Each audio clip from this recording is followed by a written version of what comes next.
Today we will check out everything about Pincer strategy applied to business.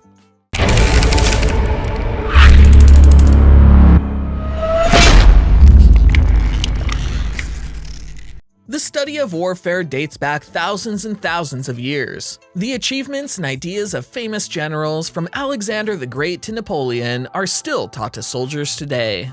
8. The Pincer movement. This marketing strategy is based on the classic battlefield strategy that has its roots deep in antiquity, going as far back as the Battle of Marathon in 490 BC, where the Greeks tricked the Parisians into thinking it was a normal pitched battle, but ended up moving their troops in a U formation around the Persian army, forcing their retreat. The objective here is to outflank your opponents, forcing them to fight a battle on multiple fronts with the same resources they were prepared to use for a single front battle. In a pitched handheld weapon or hand-to-hand battle, this works well because on the flanks, one soldier is fighting against 2 or 3 of your soldiers, allowing a smaller army to push in on a larger army with fewer losses. In marketing and business, the Pincer movement can be envisioned as a company working to dominate a market and whittling away at the competition by doing multiple things, at least 2, really well and building towards a future state of their company. Think about the objective of this strategy as the future state of a company that could dominate a market.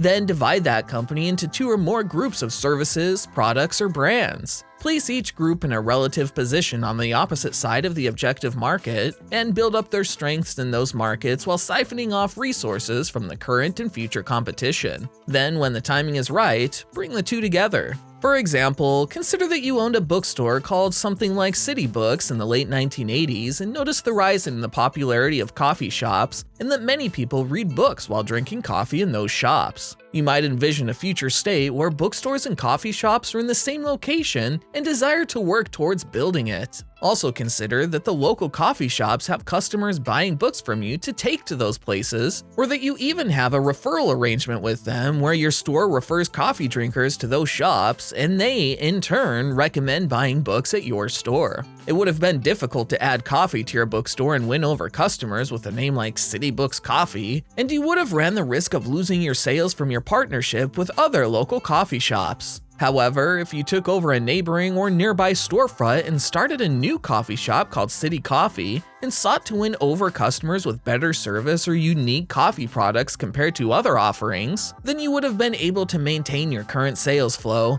build out a new segment of business for your brand, and build towards a future state where your bookstore and coffee shop shared a location. By structuring your business in this way, you would have taken other bookstores and coffee shops by surprise, and you would have been able to build what would become commonplace over the coming decade, allowing your business to grow in profits.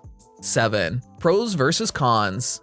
Pros. Allows a business to build a competitive advantage over a long period of time, reaching a future market state without giving up valuable business relationships in the short term. Cons. Future states where business segments combine to reduce overall costs and increase profits often look better on paper than they do in the real world. There's also a chance that the competition will notice your efforts early on and be able to outmaneuver you, or worse yet, if they are supplying a revenue stream to you, cut that stream off. 6. What is the Pincer method in marketing? The Pincer method is a 2-pronged attack that helps you get results in the short run while investing in mid to long-term growth. Normally, digital marketing takes a while before you see significant results, but if you use the Pincer method, you can gain quick wins to prove its worthiness to your boss, client, or yourself. These early small wins help you lay the ground properly for mid to long-term growth. This solves the biggest problems for marketers to prove the return on investment in activities like content marketing, SEO, web development, etc. Using the Pincer method, you achieve quick wins to prove the investment is working. If you have complete control over digital marketing, you can pursue ads to generate leads while writing high-quality content. This gives your organic traffic the runway it needs before it can have significant impact. What's the best way to generate leads? You create a marketing offer, more popularly known as a lead magnet. Here's how you do it. Step 1. Brainstorm a simple lead magnet or offer. Step 2. Create the lead magnet. Step 3. Set up the lead generation process. Step 4. Promote your lead magnet. Step 5. Analyze. Lead magnets allow you to generate leads faster and better than relying on newsletter subscriptions alone. I'm pretty sure you already have a bunch of offers on your site. Newsletter subscriptions, free trial, and promo codes are all examples of lead magnets, but they aren't informative and only speak to the people who are closer to buying the product. That effectively reduces the amount of leads you can get. Or put it in another way, if you only rely on those bottom of the funnel offers, you're alienating a lot of people and missing out on opportunities. What do you do instead? Create lead magnets that are educational in nature. Help your audience solve a problem. 5. Stop losing sales with the pincer technique.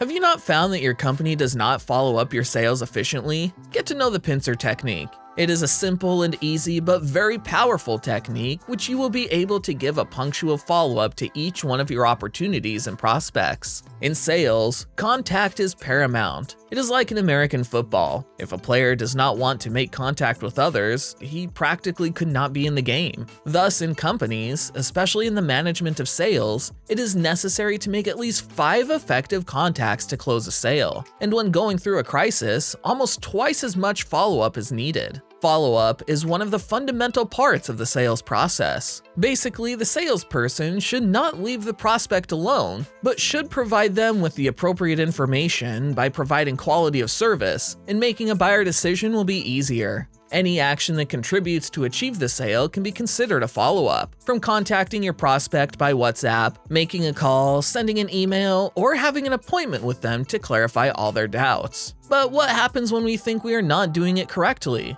When we don't follow up properly, our sales fly away. How to win sales where others are losing them? With this technique, it's possible. 4. First stage. Describe for yourself what you talked about with your prospect on their first contact. For example, let's say you're a real estate salesperson. To follow up on Upnify, you can write something like, "This is a young couple expecting a baby and already has info Navit points to purchase a home. She wants to visit us next Tuesday." The more specific and thorough you are, the better this technique will work. 3. Second stage. When you tell a description of what you discussed with your prospect, schedule an upcoming follow-up. For example, add a reminder, "Keep my 11 a.m. appointment." Keeping track of your prospect's follow-ups will help you provide more personalized attention. 2. Third step.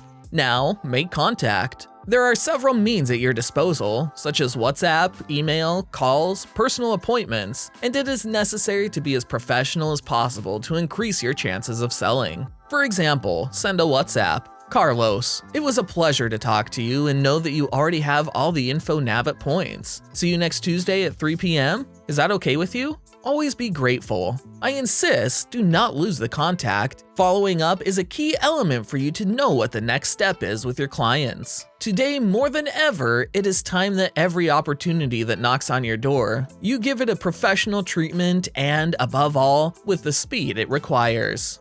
1. Conclusion. If you want to successfully use the pincer method, you have to meet the following criteria. Have an awesome product or service. Be obsessed about your customers. The pincer method allows you to achieve quick wins while laying the ground for organic and sustainable growth. If your product or service sucks, people will realize that and you won't get the growth you're expecting. If you don't care about your customers and only want their money, you won't get far. Remember that revenues and profits are only a byproduct of the value you provide to others.